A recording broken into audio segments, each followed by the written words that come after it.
आज से करीब 25-26 साल पहले की यह कहानी है। बिहार के एक छोटे से गांव जमीरा में एक वर्षों पुरानी मंदिर था, जिसे लोग काला मंदिर के नाम से जानते हैं। इस मंदिर में एक पुजारी रहते थे, जिनका नाम भोला पंडित था।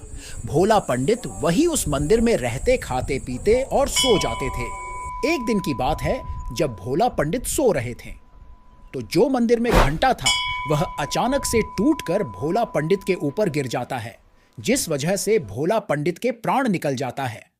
ये मंदिर कभी भगवान के आशीर्वाद का स्थल हुआ करता था, लेकिन भोला पंडित के गुजरने के बाद अब यहाँ सिर्फ भयानक आवाजें, डरावनी कहानियां और डर का साया बचा था। गांव वाले कहते थे कि रात के अंधेरे में मंदिर से अजीबो आवाजें आती थीं, जैसे कोई चीख रहा हो या रो रहा हो। जमीरा गांव के लोग भूलकर रात में कभी भी उस मंदिर के तरफ नहीं जाते थे, क्योंकि लोग कहते थे कि वहां का असर बहुत ही भयानक और चमत्कारी है। लोग मानने लगे थे कि जब से भोला पंडित के साथ घंटा वाला घटना हुआ है, तब से उस मंदिर में आत्माओं और भूत प्रेतों का बसेरा हो गया है। एक दिन सचिन अपने गांव आया, जो पटना में रहकर अपना पढ़ाई कर रहा था। सचिन ने फैसला किया कि वह इस रहस्य का पता लगाएगा, क्योंकि सचिन कभी भी भूत प्रेतों पर विश्वास नहीं करता था। सचिन को लगता था कि गांव वालों ने झूठ मूठ के अफवाह फैला रखे हैं। सचिन सच में बहुत बहादुर लड़का था, वो आपको आगे पता चलने वाला है। सचिन इस रहस्य के पता लगाने के लिए रात में अपने घर से निकला। वह अंधेरी रात को निकला, जब चांद भी बादलों के पीछे छुप गया था, लेकिन उसे नहीं पता था कि उसके सामने क्या आने वाला है। सचिन मंदिर की तरफ चला। मंदिर के पास पहुंचते ही उसने महसूस किया कि हवा में एक अजीब सी गूंज थी। मंदिर का दरवाजा खुला था, जैसे कोई जानता हो कि सचिन आने वाला है। और कुछ देर बाद सचिन को महसूस हुआ कि उसे कोई अंदर बुला रहा हो। जैसे ही सचिन ने मंदिर में कदम रखा, उसे लगने लगा जैसे उसे कोई देख रहा हो। सचिन ने अपनी टॉर्च जलाई, लेकिन टॉर्च की रोशनी भी अंधेरों से लड़ नहीं पा रही थी। मंदिर के बीचों बीच एक पुरानी मूर्ति रखी हुई थी, जिसे देखते ही सचिन की दिमाग हिल गई। उस मूर्ति के आसपास कुछ अजीब सा इंस्क्रिप्शन रखा दिखा। जैसे ही सचिन इंस्क्रिप्शन पढ़ना शुरू किया, एक तेज चीख सुनाई दी और साथ ही साथ सब कुछ हिला देने वाली जोरों से हवा चली। सचिन ने देखा कि मूर्ति के पीछे से एक धुआं से बना प्राणी उसके तरफ आ रहा है। ये प्राणी कोई और नहीं बल्कि एक बहुत पुराना जिन था, जो ना जाने कितने सालों से इस मंदिर में कैद था।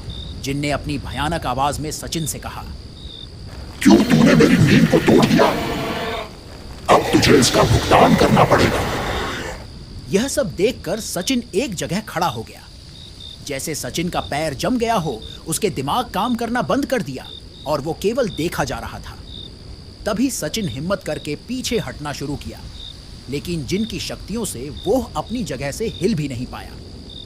तभी भोला पंडित का आत्मा, जो उसी जिन ने मारा था और अपने कैद में रखा था, भोला पंडित की आत्मा सचिन को रक्षा करने का फैसला किया।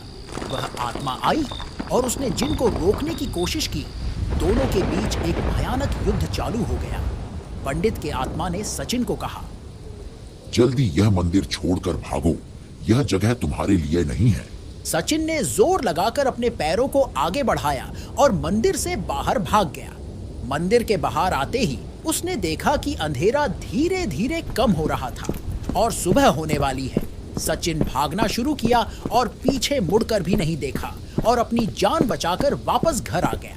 जब पूरा सुबह हुआ तो सचिन अपनी कहानी गांव के लोगों को सुनाया।